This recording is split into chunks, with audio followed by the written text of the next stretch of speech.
Dallas Cowboys. News, updates, rumors, transactions, takes, and more. So strap up, Cowboys Nation, and start your day off with A to Z Sports. Live with Will Steele. 3, 2, 1. Here we go.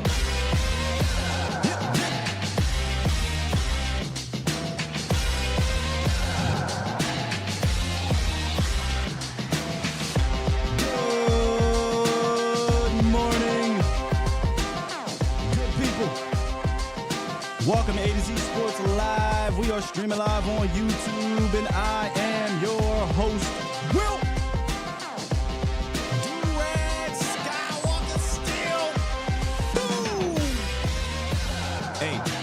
Wake up. Wake up.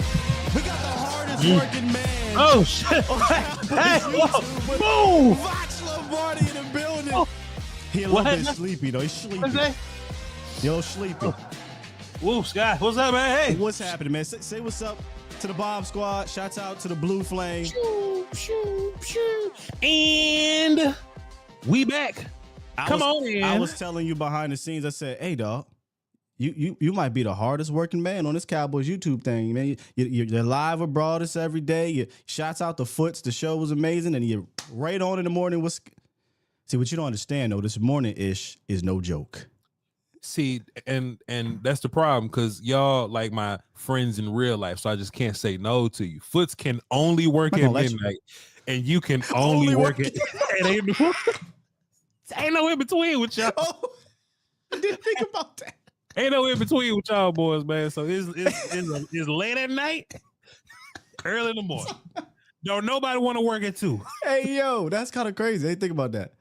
That's what it is. I tell people, you here. I tell any guest I get on the West Coast, look, I apologize. I can't get you on no. I'm so sorry.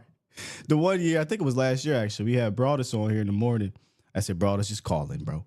Like just call in. It's 6 o'clock over there. I know what's up. You up late, but he was fantastic, man. Shouts out to Broadus. Shouts out to the We Doing All Right podcast, the Lombardicus podcast. It is a lot of good information and nuggets that we get every day, and I personally think it's the best thing going for when it comes to this Cowboys camp coverage, even including what the big wigs are doing, because we are getting a scout's point of view, and then you're buffering it between Broadus and the fans, and obviously giving your opinions on it. So, shouts out to you, man. Great stuff. Draft season about to be goofy, man. I mean, we got a whole football season to go through and all that, but Brian has been gracious, and hey, I don't have to say what he means to this and why I do this and all that. We ain't got to say that, but hey, shouts out to him for holding it down, man. Appreciate you and tuning in. Hey, this is why I miss doing our show together with the chat. 2 things right now. Somebody said, Sky with the do-rag. Y'all look like a tag team.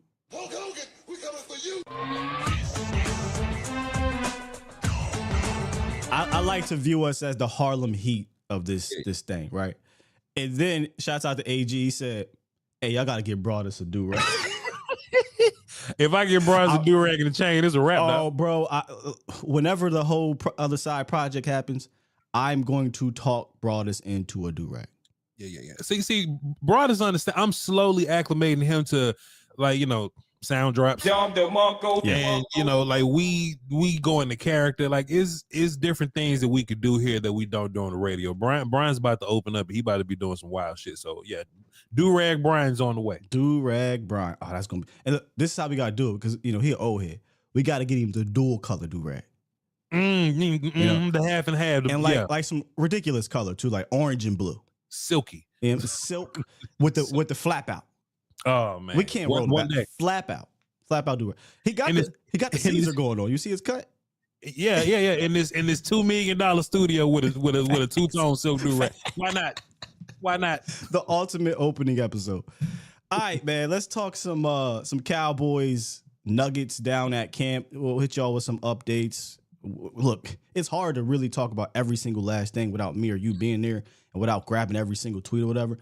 But we are fortunate enough to have folks down there. You are fortunate enough to talk to Brian, who's down there. And one of my favorite things about Camp Voch is listening to the coaches talk about new coaches, really talk about roles. Listen to the players talk about, scheme or things that are going to be different. And right off the bat, I want to talk about Weapon X Micah. We got action, Voch. We got action. One of the things in the offseason I was skeptical about because I didn't see the action, right? All we had was kind of a little bit of words, and the action was the draft. I'm like, look, I don't know how they're going to use him, but they're talking about using him a certain way in the sense of, hey, we're going to move him around, right? And if you go look at the tweet that I think it was John Machota put out, DFW the ticket, Zimmer was there. He said, quote, I'm not sure he couldn't play every position out there, to be honest with you. He's got great acceleration, great quickness, extremely brilliant, power, strength. We're trying to figure out a lot of things, different ways to move him. 1 week he might be doing this, the next he's doing that. We're trying to get him one-on-ones as many times as possible. We've heard Zim say that before. Playoff games, and a lot of games they struggled last year, they knew where he was, and they found him. What'd you say, Zim? What'd you say now, Chuck? Say? Sometimes we're going to use him when offenses are focused on him. We're going to be bringing people from the other side. They can't just sit there and key on him. Now, Voch, Zim has been saying this all offseason, right? But now we're seeing the actions put to his words out there on the field. And honestly, I think this is the biggest takeaway from camp so far. There's a lot of things to take away from this, but how you're going to use your best player and moving him around and really just throwing little jabs, even though they're going to say, no offense to what they did, throwing jabs at the previous regime. I think this is a huge, I don't want to call it revelation, but reality now. And it's unfortunate that people having fights on Twitter about this. You know what I mean? There's a couple of people that's in the camp of you shouldn't put Micah off the ball or whatnot, right? But you do fantastic work here. Shouts out to you. And it was one of Zimmer's old quotes, right? He said, hey, I don't want to be predictable. I don't want to do the same thing. I want to try to change things up as much as possible and give y'all something to think about going into a game, right? And how many times, because we're friends in real life, right? The game is going on, like, damn, boy, why are we not playing find the scrub here? How come versus the Giants, 40-some snaps, 50-some snaps, Micah's just lined up over Andrew Thomas?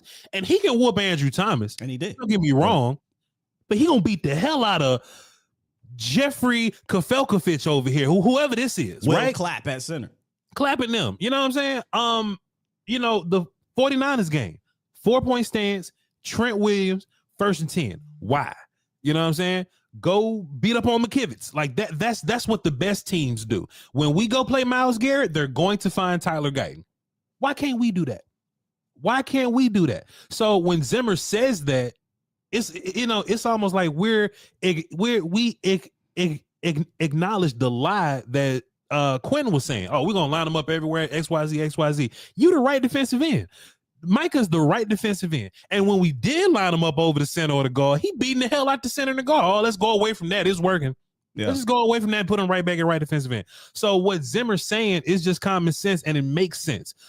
Hey, you think he's going to be right here? This play, he's going to move over there. And if you want to go heavy to that side, I'm going to put D-Law and Osa on that side. You know what I'm saying? Even this thing out, stack up the odds against you. So it's good to hear Zimmer say that, but they always say that around this time of year. If we go out there week 1 and Mike is moving all over the place, satisfying to me. What I think was a little different is that we're seeing the action to Zim's words. Sure. Like they're legitimately trying to figure out the best ways to use Micah. So, other reports down there are, and this is before Sam Williams got hurt. So I haven't had a chance to talk about that. That sucks a lot because you were already thin, I think, from a depth standpoint at the position, and now you lose a guy who's going to play a whole lot for you and who was going to play with Micah and D-Law on the field. Because we were hearing, hey, you had D-Law playing some right end, Sam on the left, and you had Micah rushing behind them. Now, that's not new. We've seen that, right, with Micah when Dan Quinn would throw out the end game and Micah would be standing up. But I think we would have saw a bit more of a mix of that as opposed to, 80-20 last 2 years, roughly. Micah on the ball, off the ball, and then rushing the passer off the ball. He's phenomenal rushing the passer off the ball. Dan Quinn called him a pass rushing linebacker, but then didn't use him that way. Sure. I think Zim is legitimately going to use him as a pass rushing linebacker at very least 40% of the time, if just based off of the action that we're seeing now. I was skeptical going into this thing because of the depth at D-line, but they asked him, hey, with Sam going down, does that change your plans? He said, no, we're going to ask more from Nealon and these guys, and they're going to be looking into free agency. So I think we are slowly but surely building up to a true weapon X from Micah. And if you guys forget, all you got to do, man, is just go back and look at his film from his rookie year. If I can find it. I think I had it here. Let me see. No. Of course you got it. Yeah, I got it. It's right here. His rookie film, rushing the passer or coming downhill from the linebacker position. In case y'all forgot, the dude was on his way to being, in my opinion, an all-pro linebacker. I think he can do both at a high level. And if you listen to Zimmer on 105.3 or whatnot, right, he was very complimentary of Mike. He said, oh, man, Mike is smart, very brilliant player. And it almost seems like, maybe Quinn didn't give him a chance for real. Foot said on the last roundtable that Micah being so good, it made lazy. Dan lazy, you know what I'm saying? And Don DeMarco Foots, you know what I'm saying? But maybe that's the case. Hey, if you're the best pass rusher in the league, I'm just gonna line you up here and just make you run upfield, But if you are some other team, hey, I'm just gonna run away from Mike. I'm just gonna, work around Micah being right there. If Mike's in the middle and he's faster than everybody on the field, like how do you, how do you account for that? You just can't, and then passing downs, Micah doing linebacker stuff. Okay, well, if we just talking about pass pro, there's going to be times where your running back is responsible for dealing with Micah. You know what I'm saying? So it's the ultimate matchup tool. And look, we can watch him. We ain't there, but we see the highlights. We see the clips. Micah burst is what we think Micah's burst is. His closing speed is what we think it is, right? And one would say, well, I don't want Micah covering so much. I would rather him pass rush than to be covering. Well, Zimmer also said, which is important, I think, we're going to try to find one-on-one matchups as much as we possibly can. And that's what matters to me. So, yeah, Micah may get, 50 attempts from the end spot or whatever, but if he gets 25 attempts, but those 25 attempts matter, then cool. They're cool. As long as they matter, as long as he's getting pressure, as long as he's getting sacks, you just adding run support now. So it's nothing but a good thing to me. You hit the nail on the head with probably one of the most important things coming out of that quote was we're going to try to get him one-on-ones as many times as possible. So this isn't Micah being a full-blown linebacker on first down, second down, all the time, just playing a run. This is Zim saying, we're going to try to, I don't care where it's at, left end, right end, over the center, right guard, left guard, 5 yards off the ball, blitzing, dog blitzing, looping. We're going to find a way, get him on a linebacker, find ways to get him one-on-one to rush the passer. But I think the final nugget is knowing that he's going to play a little bit more off ball, getting after the passer, is he dropped weight. Yeah. Like when I saw Micah post his weight, I think he's somewhere around 245 now, I said, oh, They told him, yeah, bro, you're going to be doing a lot more different things. You're going to be dropping back from time to time. You're going to be, playing in the middle from time to time. You're not just going to be rushing the passer all day. So get your stamina up, right? Drop a little weight and be ready. That audio you talked about, this was Zim saying that because I feel like people need to hear this because there's people who assume Micah's not smart. Micah does a study and all this other stuff. But this was Mike Zimmer on Micah Parsons. Like every morning we sit down and we come in there and we talk about things and he's a very, very smart guy. He's brilliant and he has some good ideas and if they're good ideas we'll implement them. And when you have a puzzle piece like him who can do so many different things, we're going to try to not allow the offense to know where he is all the time. And I think that's a big part of kind of what he's saying. So it's been great, sitting down with him, getting to know him, and so we're excited to go from there. I believe him, Voch. Yeah, I believe him. If that was DQ saying that again, I'd be like, I don't believe you. We need more people. Yeah, Zimmer, Quinn didn't really give you answers all the time, right? He's like, oh yeah, we're gonna go out there and line up and see what's, see what's happening here, and when we see what happens, we're gonna go out there and do our thing. We're gonna party, right? Zim is saying, hey, we gotta move him around. They found him. I don't want them finding him. Yeah. When he's unfindable, we're better. You know what I'm saying? And I just love being self-awareness like that. I love Zimmer's self-aware. Like, dog, man, ain't no way y'all really got everything out of Micah that y'all could have got out of Micah. You know what I'm saying? Like, and I'm really just talking to the online crowd that's just so anti. Oh, look at Micah's PFF numbers at linebacker. Man, that don't matter, dog. Because if you're a weapon, you're gonna be doing different things anyway, dog. Let him work. Let him work the edge. Let him blitz from the middle. Let him cover. Yeah. Let him cover because you want to be unpredictable. How about this? Just my football brain working or whatever, right? We know Micah gets triple teamed all the damn time. How dope would it be to put Micah at edge or just put Micah anywhere, anticipating that they're going to slide somebody to his side, Micah bails away, and some pressure's coming from the opposite side. That's what Zim is saying. Yep. That's what he's alluding to. Like, if y'all want to game plan so heavy on Micah, I'm going to game plan on your game plan, as opposed to Dan, we just going to line up and boogie. We're going to line up and party. That's what he say. Hey, we just going to go party. We're not going to party. I'm going to study and figure out how you adapt to this character. And now halftime adjustments make sense. Okay, they doing this. All right, cool. I'm finna do X, Y, Z. And if Micah got to drop back in coverage, cool. Marshawn step up. D-Law step up. Everybody else, Osa step up. That's what life got to look like now. Yeah, and look, we're not saying Micah's going to be dropping back 150 times this year. I do think they're going to try to get him moving forward as much as possible. But Zim is low key saying somebody else got to make some damn plays, because we're going to scheme to the point where teams are going to try to take away Micah, but we're getting one-on-one somewhere else. And that's why the loss of Sam Williams is huge to me, because he was that young veteran, that third-year leap we was hoping to take advantage of, and I thought that he could have because of the opportunities, right? I feel like his production was going to increase from that alone. Now he's going towards ACL, MCL, and Coach Zim talked about Marshawn Kneeland, who he said, hey, he was gonna play anyway, but now we're gonna ask more of him. And for me, I hate asking for the world from these rookies. Yeah. So I'm hoping they go out and get Yannick Ngakoue or Carl Lawson or one of these veteran guys to come in here to help with the depth, because you can never have too many rushers, number one.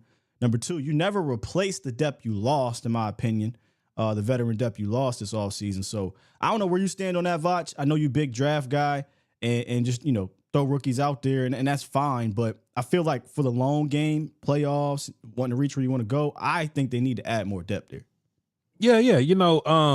What we have currently is good enough to beat the Giants, like it's good enough to beat the Washington Wizards and all that. But the conversation is, when we get to January and we got to play San Francisco, we need as many guys as possible, right? And look, that's just not a us thing. Look at San Francisco and all the pass rushes they had. They still went to go get Chase Young, and they still went to go get Randy Gregory, right?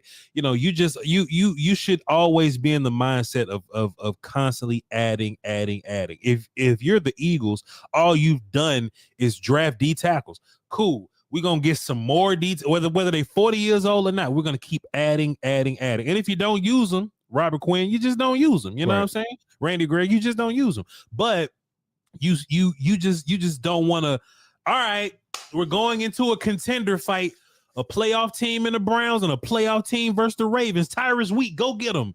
You know what I'm saying? We don't want to have to do that. Viliami, who was just on broken pinky out for the year protocol, go get him, son. No, I would love to get Shaq Lawson. I would love to get Yannick Ngakoue. And you're not using these guys as if they're prime versions of themselves. You're using them when D-Law and them come off the field, when Micah's not at edge, then you're using those guys. So even as your third and fourth rusher, you always need depth and just more dudes.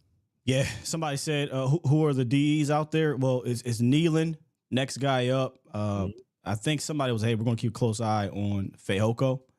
I do wonder, do they now look at ghosting and say, well, you're gonna have to be predominantly DE as opposed to going back and forth. Hey man, they need to get some bodies out there. Well, if Ghostin going back to DE, who the hell playing 3-tech? We ain't got bodies for this, so they're gonna have to either That's a whole nother discussion, man. They're gonna have to sign some tackles and move Chauncey to end, or they're gonna leave Chauncey right at tackle and go sign some. You're gonna have to bring somebody in at some point. And Will McClay said yesterday on the radio, yeah, man, we're gonna go through our processes and add some bodies and bring somebody up in here. And look, Scott, I just couldn't help but to have a face. I was like, so what was stopping you from bringing people in this whole time? Come on, like why we gotta wait till something happened to Sam? Why we gotta, And I know why. The son that runs the team. Yeah, ain't no way. Will McClay looks at some of this roster and is like, yeah, we good. No, not buying it. Will McClay is a football dude. Yeah. But Will McClay also know, hey, dog, I ain't fucking up the money. What'd you say, boss? Okay, you want UFL? I got you. I can be in charge of every single draft pick, Scott. I'm not looking at Eric Scott as a reason why I'm not bringing Gilmore back. You know what I'm saying? I'm not looking at Villiam. Hey, they're gonna have to. I don't believe in they're gonna have to step up like that. Now, when I say they're gonna have to step up, I mean Villy gonna have to go from somebody that ain't playing to somebody that's gonna play a little bit. Right. These people want them to go from you ain't playing to you might have to start because Sam done got hurt. Man, that's ridiculous, man. Go get a veteran and quit playing so much. Quit waiting around so long. Go prioritize something for once in your life, Steven. Yeah. Speaking of Steven, man, we'll get to that. That's why we can't work for .com, Scott, because we'll say shit like that. We'll look right in the camera and say, Steven. They'd have probably fired me in the middle of the year. or Derek would have been like, come here, Will. Come here. Let me tell you how we do these things here, right? In October. The second month and say, hey man, we can't hey, take that out because they record the podcast. Take that part out. That's all. Just take it out. They're like, why Sky keeps skipping? Well, boy, Sky ain't saying nothing the whole show. He's just sitting back like that. Why is Sky like in different poses? Hey, man, let me tell y'all something. Go ahead, Voch. They gonna pull my car so quick. Oh, they gonna get you up out of there, boy. But Hey, I feel you, man. Yeah, I'm saying that's what I'm saying. So, all right, so that's kind of the update we got on Micah Parsons. Another update that's coming out the first week or so of camp, and all eyes were going to be on no other player more than Trey Lance, in my opinion.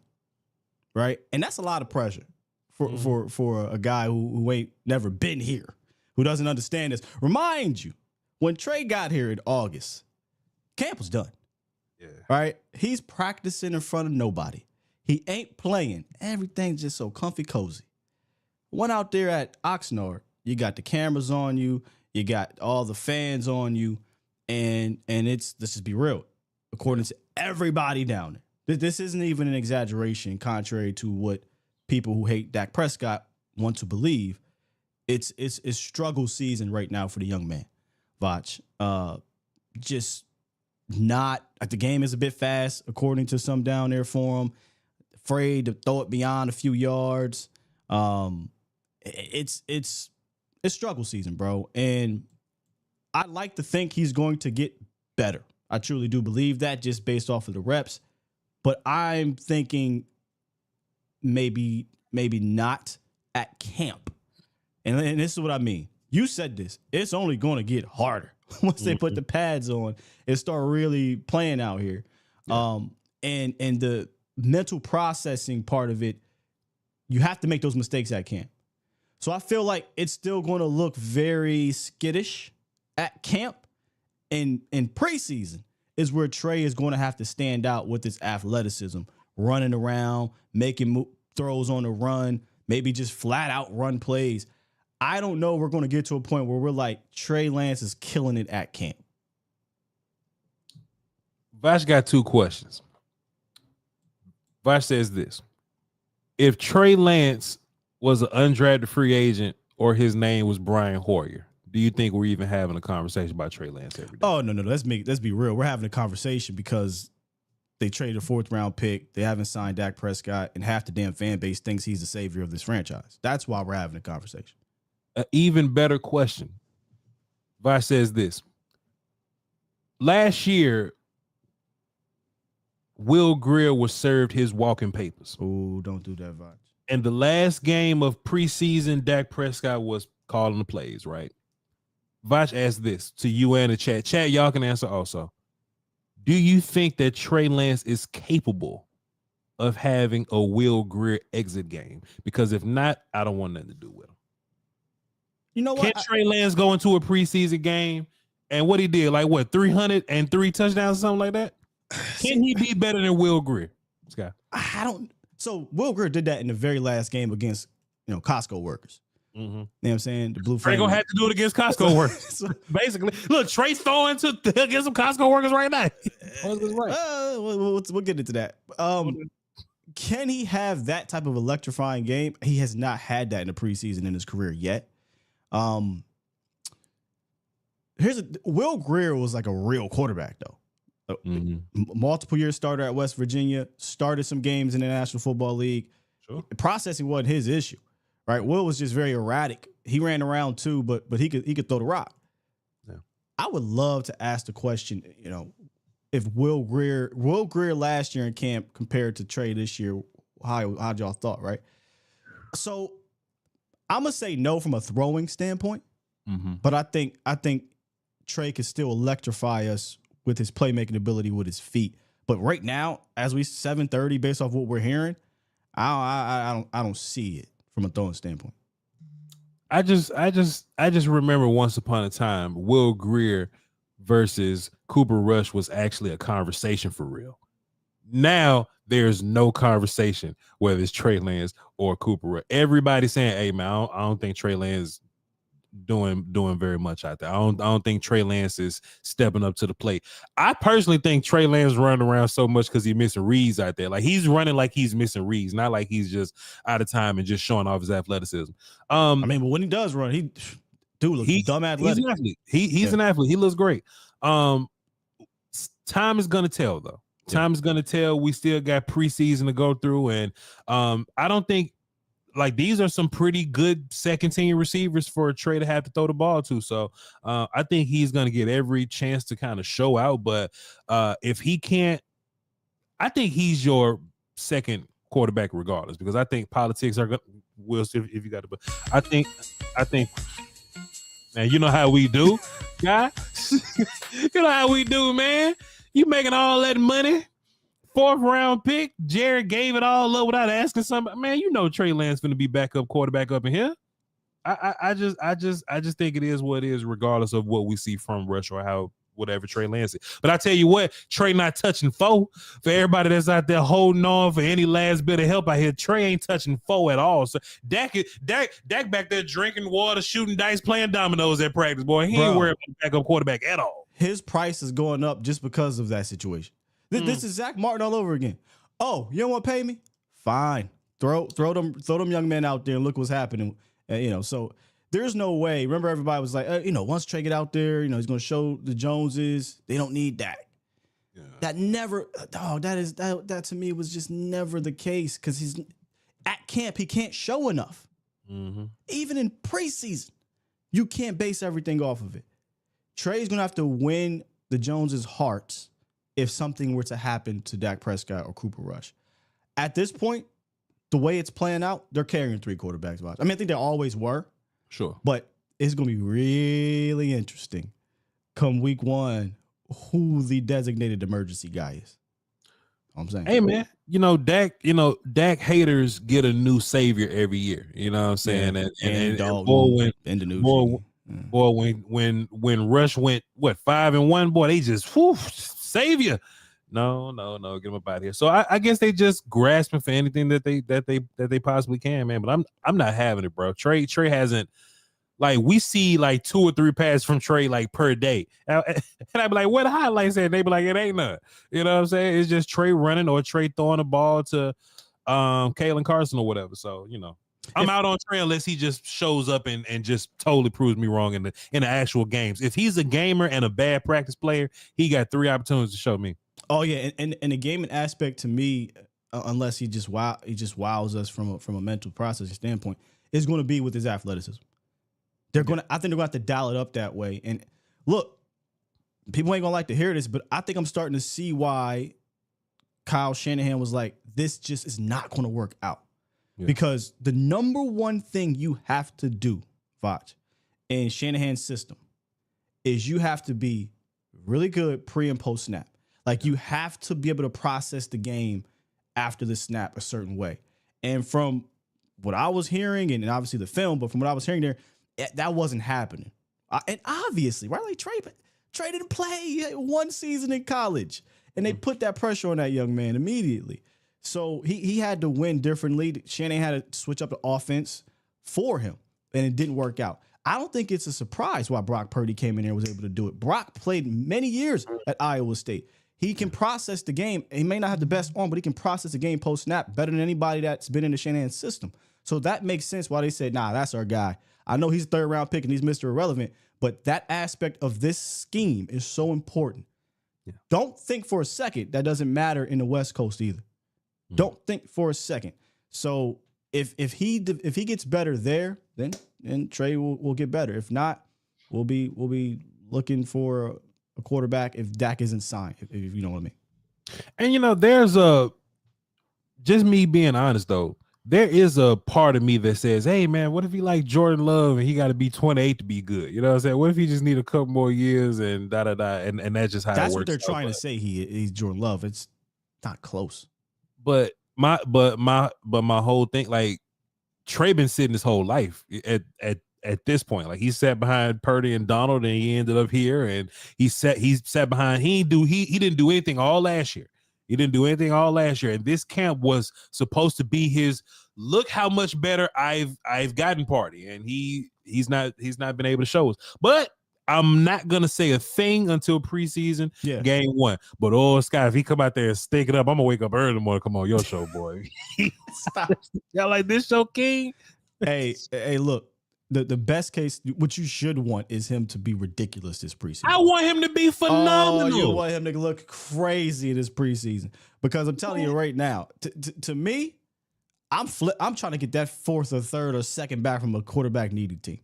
Scott, people have me so mistaken. I want Brock Hoffman to be amazing. I want Trey Lance to be amazing. I want Awesome Riches to be amazing. I just know they ain't.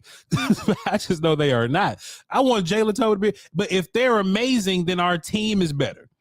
Our team is and that's so the much other better. part of it. Yep. If they don't flip him, then now you have a better QB2, and I'm still skeptical on beyond that because my whole spiel on this, Voch, is if he does look like what people want him to look like, you're going to have to now pay him upwards of $30 million. I don't know if y'all seen the quarterback market. I was thinking 20, 25, $30+ million, and then the Joneses are going to use that as an excuse for a guy who played, a couple games. So I'm just ready to, if they're going to move on from Ford, then it needs to be from the draft, but they should not, and that's a totally different discussion. 100%, Mr. Wolf. You brought up them receivers, though, and we ain't got to talk about contracts. Like CeeDee Lamb's don't get done. Although, shouts out to the guy on Twitter who's been pretty Ricky. I just found out about him yesterday, and I just went down his timeline, and he got some. He's been calling them joints. So he's Twitter famous for calling his shots, and he got some of the local media riled up. Over his report of $138 million or something like that for Lamb. Clarence ain't got no sources. Stop, because we're trying to get Clarence back on the show. Right. Look, man, I feel like Lamb's contract was the easiest call to get done. I don't think that was ever not going to happen. Now, the details of it, that's a different discussion. So it looks like from reports, CeeDee Lamb deal will be nearing here soon. But he ain't there right now. Yeah. So we're looking at some of these other wide receivers that are making some noise. The Jalen's are making noise, Tolbert and Brooks, right? Tolbert is fighting off Brooks in a good way. Not saying like, he's struggling out there to keep Brooks off of him. From all accounts, the 3rd-year leap for Jalen Tolbert looks real. He's making plays every day. He's dependable for Dak.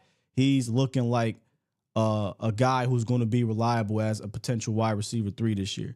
Jalen Brooks is keeping up in the sense of, hey, man, I'm here too. If you need me, I can be reliable, and he's making plays out there. 3 name, Tyron Billy Johnson is on a heater, is what the quote was down there. Every day he's making some big plays, showing off his speed, deep ball. Be the guy who's having a good camp, and Kalen Carson on a deep ball from Cooper Rush. So these 3 wide receivers are making some statements out there. Voch, has your the race for 3, has it changed? Or are we still looking at it the same way? And who you think will win it? Nah, man, it ain't changed. Too much. I'm excited to see, or I'm just happy to see that Jalen Tolbert is just constantly putting good days on good days, and he had some good days last year too. But this is what's been keeping me positive about it, right? Michael Gallup, and shouts out to Michael Gallup. He's retired. He happy. We ain't got to say his name no more. But Gallup was a guy last year that didn't seem interested, like he was mentally in a different place. He didn't seem like a character that was fully recovered from his ACL. He was a character that was just out on the field and not being thrown to. He was a character that just blocked a little bit. And he was a character that got, benched after a while, right? Jalen Tolbert just got to be better than that guy. All he got to do is be better than that. Just be better than a dude that got benched or just not catching the ball, right? Yeah. He doesn't have to be a superhero. And I think that's one of the that's the, I guess, biggest advantage for that group of guys. For Tolbert, Brooks, and Turpin, for those group of guys, they don't have to be wide receiver 3. They just got to be pass catcher 4, because Jake is going to hold it down. CD is going to hold it down. Cooks is going to be better than he was last year, I can imagine. All they got to do is catch the ball. Like 5 targets a game? Will that make sense? About 5-6 targets a game? All you got to do is just catch between the 3, yeah. Catch the ball when Dak throw it to you. That's all you got to do. Be open. Be an opportunist. And, whether you see Jalen Tolbert, the ball's behind him, he's turning around and catching, or Jalen Tolbert making catches up the field, Jalen Tolbert finally getting that back shoulder thing figured out. We just see Jalen Tolbert looking like a different receiver now. So I think it's confident, man. As long as we ain't asking Jalen Tolbert to be wide receiver 1, he's been wide receiver 1 at practice though, and Brian even said one day he was looking better than Cooks. I'm like, hey, cool, perfect, fine. And let's not forget, bro. Everybody not named Michael Gallup essentially as a wide receiver 3, has pretty much ate for Dak. Yeah, like when you've been kind of that third option ish, Cedric Wilson, Randall Cobb, Cole Beasley early on, like you can eat when you are the consistent 3 type. Last year, Gallup wasn't the consistent 3, and Gallup wasn't a good 3. Injuries, he hasn't been the same in years, right? So they inserted Tolbert, and I think what happened is because they didn't just play Tolbert right away, they look at Tolbert's numbers and we think, nothing, right? I thought Tolbert took advantage of his reps last year. I feel like if they played him right away, Tolbert would have a 500, 600-yard season, 4 or 5 touchdowns. We'd be talking totally different about that 3rd-year leap. But the film don't lie, man. I mean, Aisha says it all the time. Tolbert was open a lot, but you're not going to go to Tolbert when Lamb is eating. You're not going to go to Tolbert when Cooks is the second guy. So I actually have confidence in Tolbert being a solid 3 for this team moving forward. Is that enough? That's a totally different conversation. And then the young buck, Jalen Brooks. I said this before, Voch. Healthy with Lamb on the field, I'm not worried about the passing game. Yeah, I feel like Dak, the weapons, Jake, they'll be fine. The game plan's a different story. Years from now, a different story. Do we think Jalen's a legitimate number 2? Well, we'll be able to tell this year. But 2024, they have enough. Turpin, we ain't even said nothing about Turpin. They have enough to go out there and be a productive passing offense. That I ain't worried about. I mean, Dak makes all these dudes look good, man. You know what I'm saying? Who's our guy? Turner that went to Denver or something. I don't know. San Fran or something like that. Fran. Yeah. We was up here like, hey man, Malik Turner. Hey man, Malik Turner got something. Nah, man, that's just Dak elevating people. Cedric Wilson gets elevated and goes to Miami and catch 2 passes, or if that.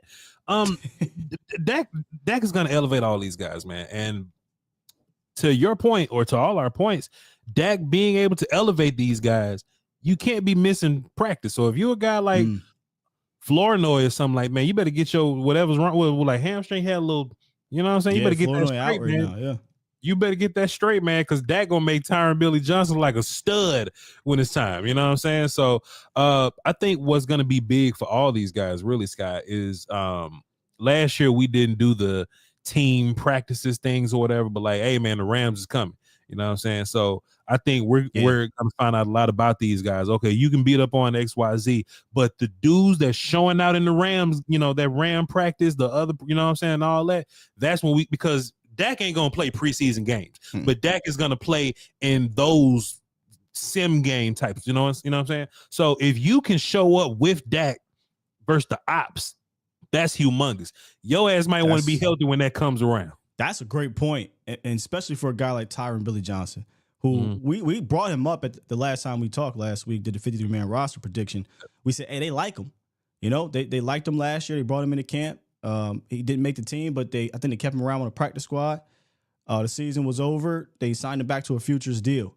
What I didn't know about Tyron Billy Johnson, I didn't realize he was 28, and this is his 11th team. Yeah. So, you know, I get it. My man is on a heater right now, but I would like to see him with Dak, like you said, in these mock games, these scrimmages, because then that'll say, okay, maybe then he can push a floor where we could just say, hey, young buck, Hammy, let's put you on IR. Let's give you some time. We'll get you back next year. You're a 6th-round pick. I personally never believed that he was going to be somebody you counted on anyway, year one. And this veteran practice squatter in Tyron Billy Johnson, maybe after his 11th team, he figures it out and he can make some plays for Dak Prescott. But for me, that's important to see him out there with Dak, not necessarily with Cooper Rush again. We saw that last year. He made some plays, but that didn't matter. When you're making plays against the second and third team, they don't really hold high value, apparently. But if you make some plays with Dak against who's the corner out there? I don't know who the corner is against with the Rams. That's a different story. Yeah. Man, Sky, if I'm out there playing wide receiver and Dak come off the field, I'm just going to get out of the line. I'm just going to sneak out of the line. You going to pull Homer Simpson? Dak will make a career. For example, Scott, how about this? Voch says this. How many times on social medias, Twitter, YouTube, how many times did you see Will Grier going crazy throwing the ball to John Stevens Jr.? I saw Jags game. But I saw Dak going crazy with John Stevens Jr. John Stevens made a lot of his, name or whatever, catching high passes, but catching the football from Dak, like Dak being able to elevate these guys. Hey man, who is this John Stevens guy? Who is John Stevens guy? If you a third team dude catching passes from the third team quarterback, you're just kind of gonna blend in a little bit. But when Dak's throwing these passes, that's when you get that's when you get the eyes on you, man. So if I'm Tyron Billy Johnson, a jobber, and look, it sounds crazy, like but that one, jobber. It sounds crazy, but if you Tyron Billy Johnson, man, I'm looking for Dak. Hey yo, Dak, man, give me. You know what I'm saying? I'm jumping in front of the line. Yeah, give me one of them nines. Give me one of them bang eights or something so I can really show what I can do here. You know what I'm saying? If you go out there with Trey Lance, he might miss. You wasted a rep. You know what I'm saying? If I'm on my 11th team, I'm pulling all the stops. You hear John Fossil, ones. I'm tripping Brandon Cooks. I'm hiding his helmet. I'm messing up his cleat, untying his shoes. Oh, I got you. I got you. I'm out there and I'm making plays. They about the same age. Billy Johnson, his age. Yeah, he older than him. He older than Cooks. The same age. And Tyron Billy Johnson like, come here, Toby. Let me take you under your wing, dog. Toby motherfucker, I got more snaps than you out here, fam. What we talking about? He need that opportunity, Scott. Hey, but pull all stops. You know what I'm saying? But just guys, just hey man, Luke. You better just be around. Fine four. Tyron Billy Johnson, fine four. Even if you're a running back, you want four to feel comfortable with you pass blocking. Going in there and pass block. I think Fant is on this team, not Noah. Princeton Fant's on this team because he gets a Dak Prescott cosign. You know what I'm saying? Like we've heard that a bunch. Oh, Dak likes Princeton Fant. That such Princeton Fant. Hey man, get four to like you, and you might just be around. Dennis Houston, anybody? Dennis Houston played the whole last game and we was confused. He started a whole last game versus the damn defending Super Bowl champs. Yeah. The defending Super Bowl champs with studs at corner. Dennis Houston putting his gloves on, like, yeah, opportunity calls. Scott, what happened? Who got hurt to where he had to play? I don't think nobody got hurt. That was the year we didn't have nobody. He was just out there. And he was making routine catches, and they was just like, yeah. And Dak like him. So Dennis Houston, wide receiver 2 or 3, whatever he was that game. Man, your ass better go find Dak Prescott and make him throw you to death. So you can play versus the Browns. Facts, man. Facts. All right, hey, real quick, let's get a rookie report. I love these kind of news buttons, by the way. Okay. Rookie report, Voch. We're gonna go down the list of these guys, and again, you love to say, "Hey, man, I was talking to real friend Brian Broaddus. You have Brian Broaddus on your show, and he gives us such great insight on these guys. So let's kind of start from the top. Cool. With Tyler Guyton, who finally we're seeing him get some reps with the ones, and it's tough. No pads. I get it. They can only do so much out there, but he's getting some positive reports. He has some positive plays against Micah Parsons, right? No pads. And this is what, 2 days or 3 days he's running with the ones? Are we done with this? I know you say Chuma ain't bad or whatever. I think Chuma put his ass as a second guy.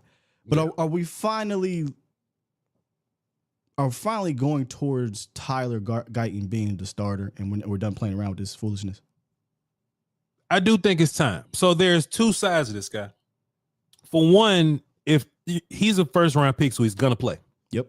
If he's gonna play, why are we wasting our time? Let's throw him in the fire so we can get him acclimated to the processes, put him up in there versus somebody physical, let him get punched in the chest, put him over there against somebody that's super athletic and let him run past him. Like, let's get him used to this, because you don't want to just wake up one morning and be like, all right, Myles Garrett, let's do this. You know what I'm saying? Yeah. So I'm happy that he's finally involved.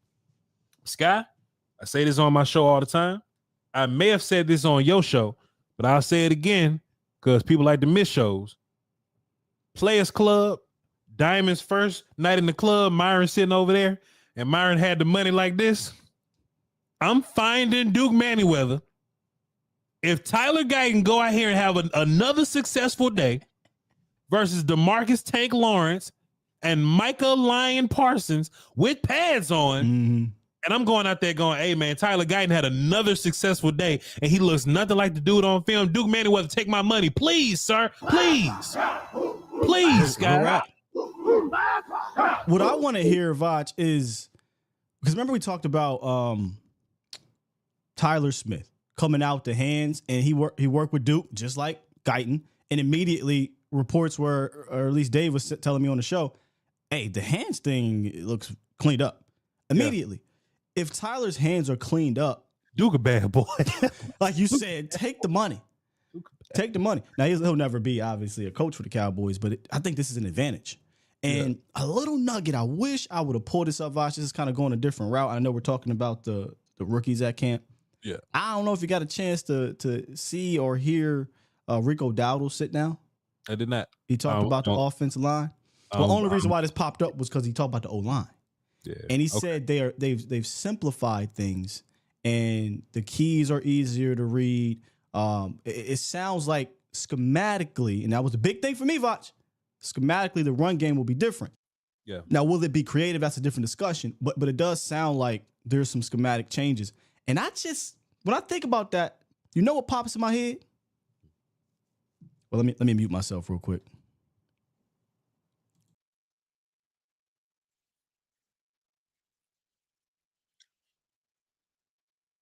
What pops in my head is, and I hope y'all read the lips there.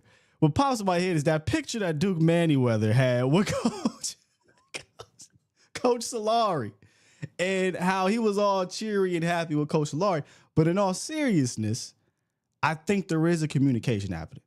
Like, I think Duke is saying, hey, Coach, I think this probably be a little bit better. And Coach is like, well, this is what we're working on. Can you work on?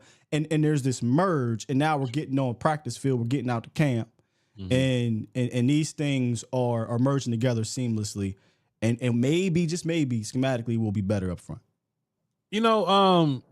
Sometimes, and this actually happened one time, back in the old day, back in my old life.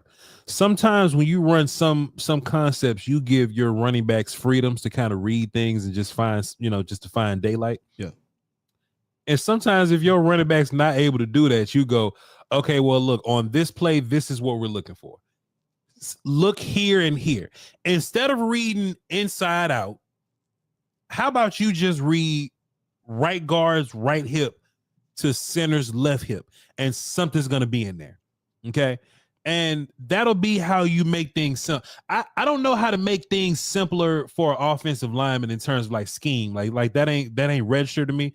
But if you want to add the running back to that, that's the way how you can make things easier. That's the way how you can make things simpler, is just take away responsibilities from people. Because sometimes it's like, all right, so if we're running play side, read the leverage of the play side linebacker, and if he skates to this depth, then this angle is here. If that's not there, go there. And sometimes that's a lot for a running back to do on the fly.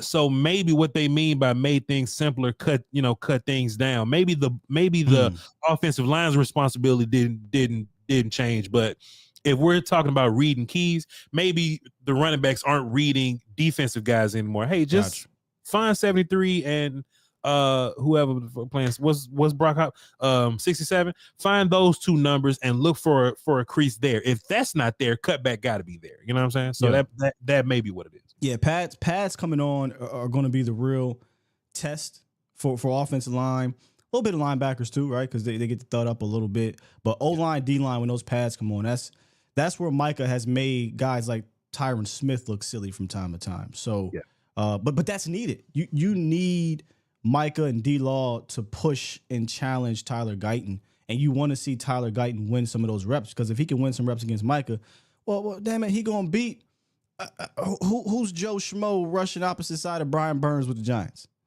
Who's you know what I mean? Who's Washington's pass rushers? He gonna beat those bums. Miles Garrett's a different story. Dorn's getting his ass whooped. Dorn's getting whooped if he's beating Micah and them from time to time, right? So you want to see the iron sharpening iron. And so far, so good with the reports from Tyler Guyton. Kalen Carson is making plays. It feels like, I mean, I don't know if it's every day, but it feels like every day something's coming out with Kalen Carson making plays on the ball. Because in college, he only had like 3 interceptions in 4 or 5 years, whatever it was. But he's had like 2 already in this camp. He's been sticky, and he was a sticky guy coming out of college. I felt very physical, very sticky. And I thought there was a possibility that Carson could be a fantastic slot guy of the future. Mm-hmm. But from Pat, he hasn't played a lick of slot, not a single snap of slot. And with Diggs out, I guess it makes sense, right? I always thought he was the next guy up, even if Diggs was there. But they're solely focusing Carson on the outside. So it's Carson, it's Deron Bland, it's Jay Lou on the inside. Again, it's camp. It's early. Has he done enough for you to say, hey, let's not go out and get a veteran guy? By the way, Garyon Conley told the Cowboys he retired, so he doesn't count as a veteran guy. Garyon Conley want to go back to Whole Foods or whatever he was doing. But I love Kalen Carson, but the only thing better than 1 is 2. The only thing better than 2 is a few.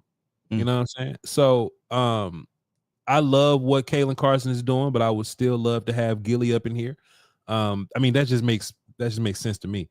Why have 4 good guys? You can have 5. But there was this one report that just blinks in my mind. It was like, hey man, Kalen Carson's he's lined up here with the 1s, and he's staying there. So in my mind, there's no rotation at 1. Like it's not like there's Bland and there's Jordan. Nashon briefly was out there, felt like. Yeah, you know what I'm saying? Like, it's not like, okay, Nashon getting 20 reps, Eric Scott getting 20 reps, Carson getting 20 reps. It seems like Carson's getting most of them. Yeah. And that just says bad things for the dudes that was here with Dan and them, you know what I'm saying? So, yeah, Kalen, I always felt like Kalen was like competing with outside with Jordan. And if Kalen wins, then Bland will just go to the nickel guy. But Diggs being on pup kind of changes things a little bit. We don't know when he's going to be ready. But Kalen's been impressive. And also, too, though, Scott, think about this. we're treating Eric Scott like a 5th round pick. Like that's cool, or 6, whatever it was. Cool, Eric Scott. You know, you ain't gonna play. You're a 6th round pick, whatever. Right. Kalen may have gotten drafted in the 5th, but he had a 3rd round grade on. I'm about to say it felt like a steal. Confirmed, by the way. Brian asked somebody, and they asked somebody, and they got back to him, and he got back to me. Kalen Carson had a 3rd round grade on him, and that's how I felt. I felt like Kalen Carson had better film than Nealon, in my personal opinion. You know what I'm saying? So yeah, Kalen Carson was a 5th round pick, but do you treat him like the 3rd that you thought he was? And I think they treat him like that. You know what I'm saying? So hell yeah, Kalen Carson ready to go, but I would still like to have Gilmore here. Yeah, I think coming out, and we talked about it here on the show, breaking him down, I felt like he was better on film than Eric Scott was coming out of college. He was just already more polished, and I thought he's a perfect fit for this Zimmer scheme because he can play up at the line of scrimmage, be physical. He can play off. He has his closing ability. And again, I didn't watch every corner, but I watched some of the top ones. I thought his closing ability competed with all those guys. Just closing on the ball or tackling at the line of scrimmage, running through blockers. His ability is there. The production just wasn't all the way there, but that's where coaching comes in. That's where fit, scheme, and all that comes in for the NFL. And look, if Diggs is not ready, it is encouraging. And I said this the other day. I said I only want him out there if he's forcing himself out there. Sure. I don't want it out there because guys are hurt and Zim feel, and they're not signing anybody, and Zim feels I have to throw him out there. If he's forcing himself out there, then yeah, you let him go through the fire. But like you said, 2 is better than 1, and 3 is better than 2. So I'm still looking, but I love the progress of Kalen Carson. I think he has some dog to him. That's the word of the year. Some dog to him. He's some talent to him. He's a great fit. I am excited to see if maybe this kid, and I even said this as just a thumbnail, if he could be the next Bland. Yeah. Meaning maybe he ain't starting right away, but next thing you know, this dude is a superstar. But that's so far down the line. I ain't trying to jump that far yet. D Shift in the chat says, how did Kalen Carson fall in the draft or whatever? Because teams suck at drafting, sir. Every single year, man, somebody just kind of fall down the draft that ain't had no business fall down the draft because teams just simply not good at this. But if I had to guess, I would say ball production, like literally only had 3 picks. Draft fatigue could be another one. Because if you go look at mock draftable, and this is a guarantee anything, early on in the process, he was a 3, Voch. Yeah. He was like low 2, high 3. That's and then I think around March, if you go look at it, it just dropped all the way to 6, came back to 4, and settled in about 5, 6. And it's like, well, why? Everything that I've read about him, he's a smart guy, hard worker, experienced. The tape is clean for the most part. I do think something I would like to see is how he handles deeper routes. We saw Racey McMath get behind him, and I saw that in college a few times. I think it was Florida State, Notre Dame. You know, they got behind Kalen Carson when he was off ball and he had to defend maybe a multiple, like a stem or what have you at the top of a route. But look, he's a rookie. He's going to get beat from time to time. Sure. So, but I say draft fatigue, and like Voch says, teams just suck at drafting too. Yeah, and just looking back on it, it was a big class for corners and wide receivers. So I guess everybody just kind of found their favorites or whatever. But I mean, I'm grateful, appreciate y'all. You know what I'm saying? Kalen seems to be a dude, especially when you need dudes now. You know what I'm saying? So Kalen seems like a hit for us. It's incredibly soon, Sky. I know, it's incredibly soon, but he seems like he would be a positive hit. One thing I will say, one more thing Zimmer said when he was on the radio and all that is Zimmer's trusting his young guys. Zimmer wants to see what he has in them. Like, he's playing his young guys, not this old nonsense Cooper Beebe working with the 3s and, he got to get his XYZ. Yeah, he got to earn his spot or whatever. Zimmer like, all right, Marshawn, you got to play. Justin Rogers, you got to play. Kalen Carson, you got to Louis Fowl, you got to play. So I love Zimmer's attitude towards the young guys, because as much as fans say we need these young guys, Zimmer agrees too. But it's the old folks on the offense that want to stick with Truman and Brock and them. And the old folks the same age as him. Same damn age. Fair enough. You brought up one of the young guys, and pads come on today, baby. So we're going to hear some pops. And one of the young guys that I'm going to be looking at squarely, actually two of them, but on a defensive line is Marshawn Nealon. Yeah. You know, he was already getting some rave reviews from his athleticism, which I always thought was underrated coming out. Like people talked about his power, but I don't know. I just thought he looked very athletic for a bigger dude. This isn't a undersized defensive end. He's legitimately 6'4", roughly, something like that, 6'3", 6'4", 270, 280. Like he's a big dude that can move. Very I'm not going to use that analogy, but he can move. His athleticism looks great, but it's hard to tell a lot about these guys without the pads. And today they come on, and I think we'll really see that power from Marshawn Nealon, and he's going to have all the chances in the world because Sam's not out there no more. So you're going to see packages of Nealon, D-Law, Micah all rushing with whoever the hell at defensive tackle. Yeah, there's a handful of guys that are going to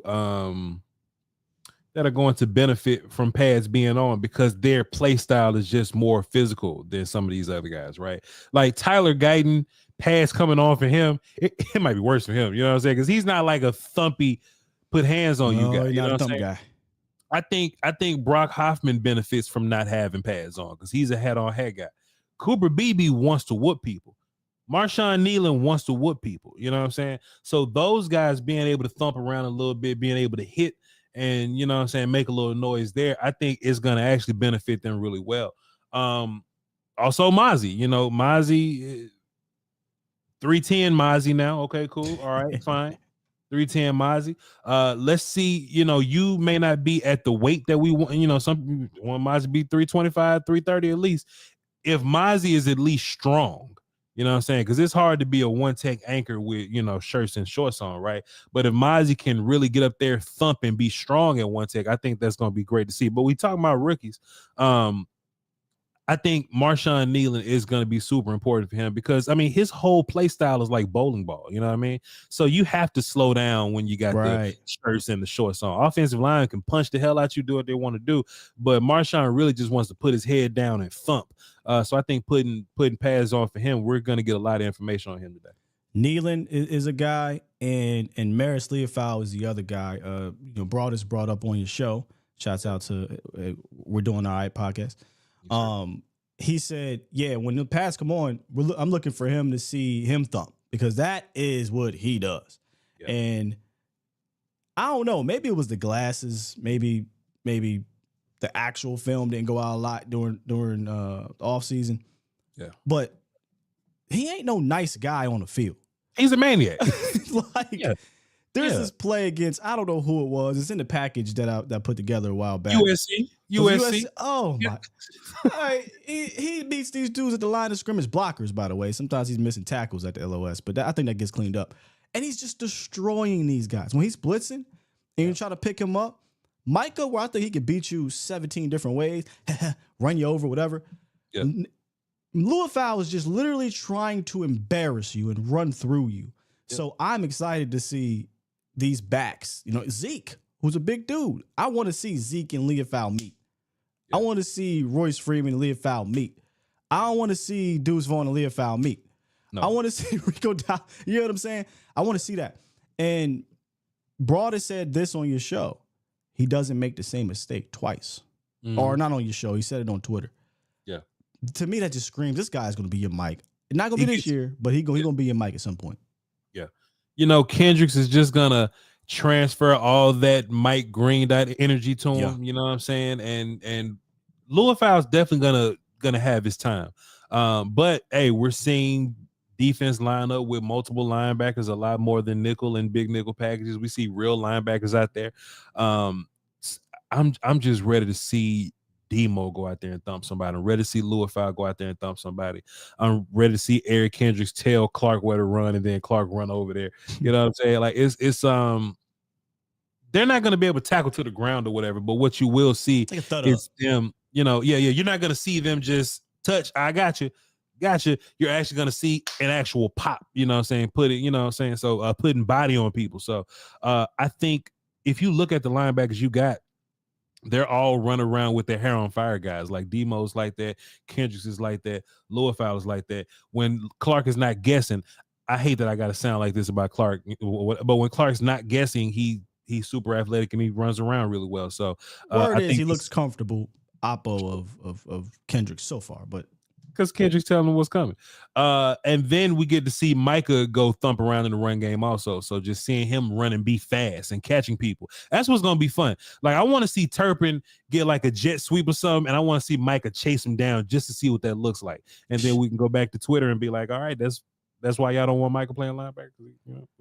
Well, what's funny? Last year, them being so light at backer, you would think they'd be more. I think they're more athletic now. For sure. Even with bigger and Kendricks, athletic. bigger and Demo, Leofau, Micah when he gets snaps from back there, obviously they're super athletic. Who am I missing? Clark, and Kendricks replaces Van Der Esch, who he's more athletic than in general. I don't care how old their gap is. I think he's just a better player in general. So this group is bigger, is stronger, is faster. And you saw another thing. Side note, I love seeing this at camp, and it's something that gets me going here. You saw the disguises and packages that Zim is going to be using, and he's going to be blitzing these backers more traditionally. He's going to be blitzing them with obviously the double A gaps and things like that, dropping guys back. I like this group.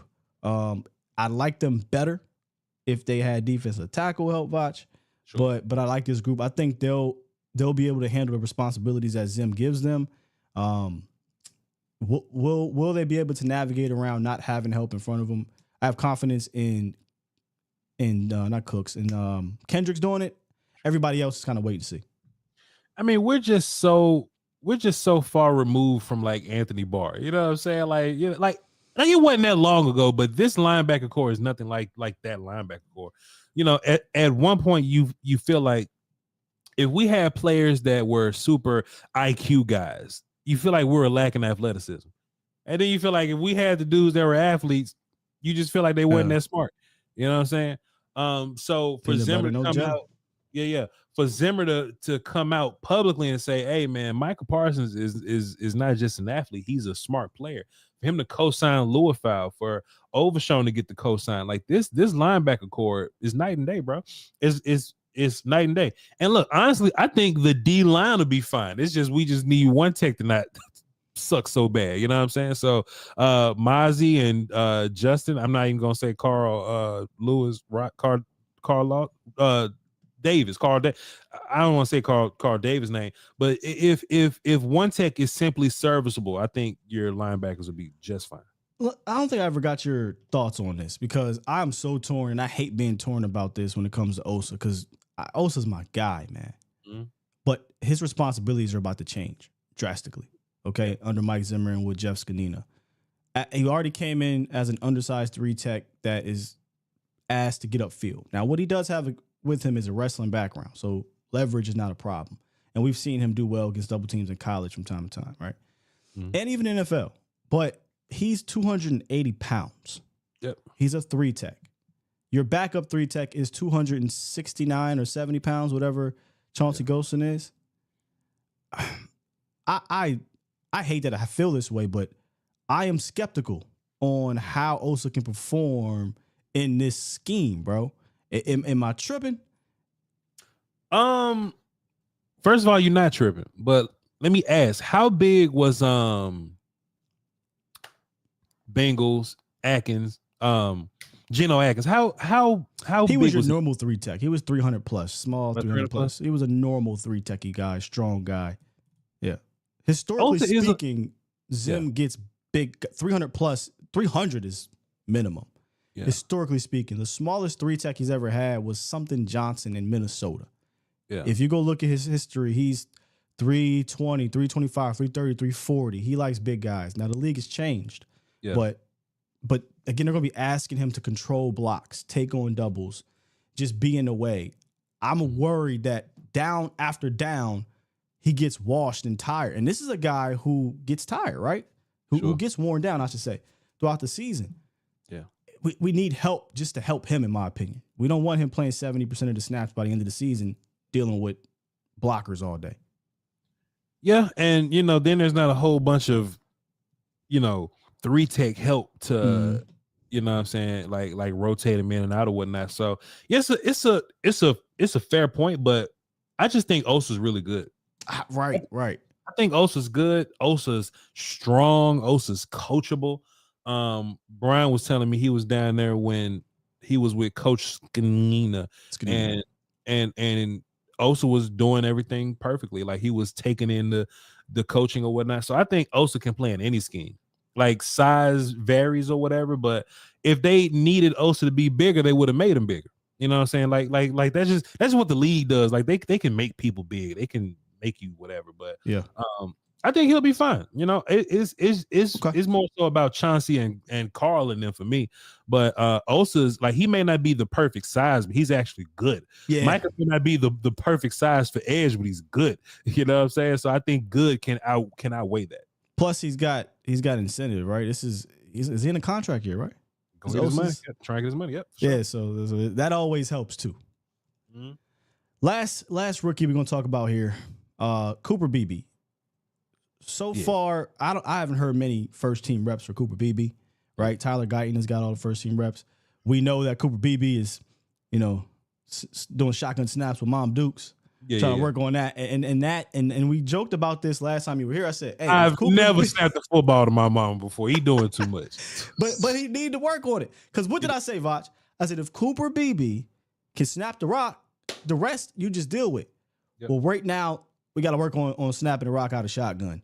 And the analogy I used was if he improves there, but he still has some errant snaps from time to time, but he's Andre Garrard. Remember Andre Garrard? That motherfucker couldn't snap to save his life, but he was a Pro Bowler. He was a mauler. Then you live with it. But if he's Phil Costa, who couldn't snap to save his life, and he also wasn't a good center, then you can't roll him out there. So if Brock Hoffman might have the most leverage from a coach on a damn team. He just might. It takes you a week to learn how to snap. It takes you a month to get kind of good at it. Okay. You know what I'm saying? So after that, you're just getting better per game, per practice, whatever. Coming from a center, by the way, played center for 6 years. So this is where we at with this guy. Will McClay said this. He was on the radio yesterday, and Brian asked him a very great YouTube question. He was like, "Man, Will McClay, man, Chuma Doga been playing all season, all off season, and out of nowhere, Guyton just showed up. What happened?" And Will was like, "Hey, man, these guys got to earn it. He's a rookie, boom, boom, boom." So in my mind, all right, cool. They're placing hurdles in front of the young people, and the minute that they can pass these hurdles, they get to do their thing. All right, cool. So maybe the hurdles for Beebe are snap related, play identifying related, making calls and things like that. Maybe that's the reason why he hasn't been involved. But I tell you what, Sky, just like I say with continuity, there's always something that can overtake something else, and that's just whooping folk. You may not be able to make all the calls, but if you were center and you out there whooping folk, hey, Tyler Smith, help this man with the call. Hey, Dak, look, you've been making calls your whole life. Dak, make them calls for BB so he can focus on snapping and whooping folk. Hey, look, shouts out to Brock Hoffman, but if he can line everybody up perfectly, identify the mic, ID the slide, set everything up, but he getting his ass whooped, that don't mean nothing. But if Cooper go, what is this? And Tyler Smith say, but then they beat the hell out the one tag in front of him. I'm taking the dude that's physically whooping people. So I think pads are important for BB. Whether BB has the mental side down or not, he's still a rookie and he's still got time to do it and fix it or whatever. And of course, if center just ain't in the cards for him, he'll be a fantastic guard anyway. But there's ways around. You can't line everybody up. Yeah. All right. Zach line everybody up, but just whoop this dude and it'll be fine. So pads are important today for BB. I want to say Kyle Kozier did that for our young centers back in the day. So like you said, Tyler can help with that. Dak is obviously going to help with that, and just more reps at it. But right now, if we're looking at the BB Tyler Guyton situation, I think it was again broadest. Keep bringing them up, but it's like I don't know if we're going to have two rookies starting. And I know Bobby Belt was like, he don't think any of them starting. I thought that was, I don't agree with that. I think at the very least one of them will. And just based off of how the coaches felt, it always felt like to me Tyler Guyton, but I'm hoping both of them. Just get them out there, man, because I think the more they gel together, the better this offensive line will be. And, McCarthy always talks about it. You want the cohesion. You want the consistency in the offensive line. I don't think we want to be snip-snapping all year, bro. Mike McCarthy said that, but Voch says this: the only thing better than continuity is better dudes, and I think Beebe is a much better dude. He is. Also too in the chat, man, people say, why is Voch talking like that? Why is he in third person? What is Voch saying? Y'all don't like wrestling, you know what I'm saying? And my favorite wrestler talk just like that. Rocky used to talk just like that. So when I come on Will Steele show, I kind of do it a little more. But Voch says this is a reference to Rock says this. So. Yeah. Who in the blue hell are you? You're new. And if you're new, welcome. If you haven't seen the Voch Lombardicus Prime, he is one of, if not the best here in doing this whole thing. So make sure, y'all tap in with him over on Voch Lombardi on YouTube. I mean, if you're not watching the broadest Voch recaps, you're missing out on so many small nuggets that Twitter just can't possibly put out there. So interesting. If you don't, because you've been doing that for years. The third person. Yeah. This is a thing, man. I've been saying Voch says this. Yeah. I mean, you need to get the merch, dog. Yeah. If I'm allowed to, I don't know. Them of us copyright playing a song. They copyright everything. But yeah, you'll be fine. By the way, speaking of which, we got the wrestling podcast going out, right? Yeah. Shouts out to y'all. Salute. Hey, we reached out to WWE and we got approval to use their material. So maybe I reach out and be like, hey, can my dog get the catchphrase? Yeah. Look at y'all in the building. Look at you. Yeah. Does wrestling have like media? Like they got my man. We finna be credentialed for that too. They got wrestling credentials. They do press conferences and everything. Ain't it scripted? What y'all gonna ask? Do they be in character when y'all ask them? Sometimes, yeah. Yeah, right. I need to get back into wrestling. It ain't no different than, I don't know if you saw the MCU just rolled out. Yeah. Their future plan. No different than that. Comic-Con, yeah. Fair enough. I gotta get back into it then. Fair enough. Hey, y'all got anything for us? We about to head up out of here, man. Hey, Voch, this was, again, this about... Get you next week. We're gonna keep doing yeah. Step in with me, man. And I just wanna apologize if anybody saw me yawning or if my eyes was red. I'm sorry because I was working with Dog, he been working. And I didn't think about this. You're right. Foots asked you to come on at midnight. He can only work at night. And then I turn around, I can only work with you in the morning. But I'm not gonna say no to y'all though. I'm not gonna say no to y'all though, because I love y'all. You know what I'm saying? So I'm just gonna have to wake up early in the morning. It is what it is, Nah, I ain't gonna hold you. Jay Lombardi said, did you ever see the Rock audio on Twitter? Yeah. That might be That's the one. Anytime somebody say something crazy on Twitter and I see that in the chat, I lose it every single time. Or I say the chat. That's how you know I'm YouTube. In the comments, I lose it every time. That it doesn't matter. My name's Billy. You know what I'm saying? Like that. Not career, but Yeah, man. Rocky had so much. Man, I'm about to go watch some. I personally think the GOAT on the mic, and a lot of people will bring up John Cena. But if I had to do a Mount Rushmore, Cena, Rocky, Flair, and Jericho, those would be my Mount Rushmore. We're talking about the mic. Honorable mention, Roddy Piper be up there too. But yeah, those are my four guys. Jericho, my four horsemen. Jericho tough. See, Jericho, I don't know if he gets all his respect nowadays, but when I bowed out of wrestling, Jericho wasn't getting all his respect. I follow him from WCW over to WWE or whatever. You know what I'm saying? And he was always one of my favorites, man. So yeah, that's he getting his respect. He gonna go to the Hall of Fame. He's gonna go down as one of the best. Real quick, because we forgot this last time, Voch. Super chats. Oh shit, my fault. Yeah, super chats. I just happened to see one pop up here. Let me just make sure we got it here. I think I got two on this side, right? So go ahead. Let me get Heavy. Is that Chevy? Super chat. Heavy Chevy. That sounds like a wrestling name. Coming to the ring, 6'3", 275 Chevy, a jobber like Chevy. You know they hit lose, boy. He a jobber? Yeah. Heavy Chevy. I ain't gonna call you no jobber, dog. Appreciate you. $2 super chat said, "What's good, Sky and Voch? What's happening?"